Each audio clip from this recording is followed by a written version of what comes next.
அண்மை செய்தி சென்னை தலைமைச் செயலகத்தில் முதலமைச்சர் விஜயுடன் மத்திய அமைச்சர் ராம்தாஸ் அத்வாலே சந்திப்பு நிகழ்த்தி வருகிறார். கூடுதல் விவரங்களை செய்த நந்தினி வழங்க கேட்கலாம். நந்தினி, இந்த சந்திப்பு குறித்தான கூடுதல் விவரங்கள். வணக்கம். மத்திய இணையமைச்சர் ராம்தாஸ் அத்வாலே சென்னை தலைமைச் செயலகத்தில் தமிழ்நாடு முதலமைச்சரை சந்தித்திருக்கிறார். மரியாதை நிமித்தமான ஒரு சந்திப்பாகவே இந்த சந்திப்பு என்பது பார்க்கப்படுகிறது.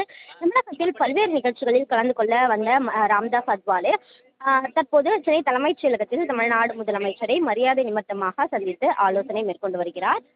மத்திய சமூக நீதித்துறை இணை அமைச்சராக ராம்தாஸ் அத்வாலே செயல்பட்டு வரக்கூடிய நிலையில் பல்வேறு கோரிக்கைகளையும் முன்வைப்பார் என்று எதிர்பார்க்கப்படுகிறது. முதலமைச்சரும் அதனை கனிவுடன் தற்போது கேட்டறிந்து வருவதாக தகவல் என்பது வெளியாகியிருக்கிறது. அந்த வகையில்தான் சமூக நீதித்துறை மத்திய இணையமைச்சர் ராம்தாஸ் அத்வாலே தற்போது தமிழ்நாடு முதலமைச்சரை சந்தித்து ஒரு சில கோரிக்கைகளை முன்வைத்து வருவது குறிப்பிடத்தக்கது.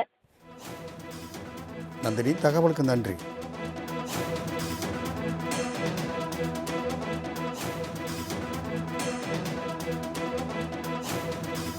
அண்மை செய்தி சென்னை தலைமைச் செயலகத்தில் முதலமைச்சர் விஜயுடன் மத்திய அமைச்சர் ராம்தாஸ் அத்வாலே சந்திப்பு நிகழ்த்தி வருகிறார்.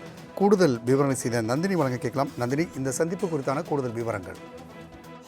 வணக்கம். மத்திய இணையமைச்சர் ராம்தாஸ் அத்வாலே சென்னை தலைமைச் செயலகத்தில் தமிழ்நாடு முதலமைச்சரை சந்தித்திருக்கிறார். மரியாதை நிமித்தமான ஒரு சந்திப்பாகவே இந்த சந்திப்பு என்பது பார்க்கப்படுகிறது.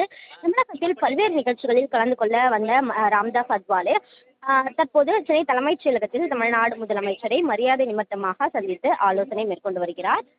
மத்திய சமூக நீதித்துறை இணை அமைச்சராக ராம்தாஸ் அத்வாலே செயல்பட்டு வரக்கூடிய நிலையில் பல்வேறு கோரிக்கைகளையும் முன்வைப்பார் என்று எதிர்பார்க்கப்படுகிறது. முதலமைச்சரும் அதனை கனிவுடன் தற்போது கேட்டறிந்து வருவதாக தகவல் என்பது வெளியாகியிருக்கிறது. அந்த வகையில்தான் சமூக நீதித்துறை மத்திய இணையமைச்சர் ராம்தாஸ் அத்வாலே தற்போது தமிழ்நாடு முதலமைச்சரை சந்தித்து ஒரு சில கோரிக்கைகளை முன்வைத்து வருவது குறிப்பிடத்தக்கது.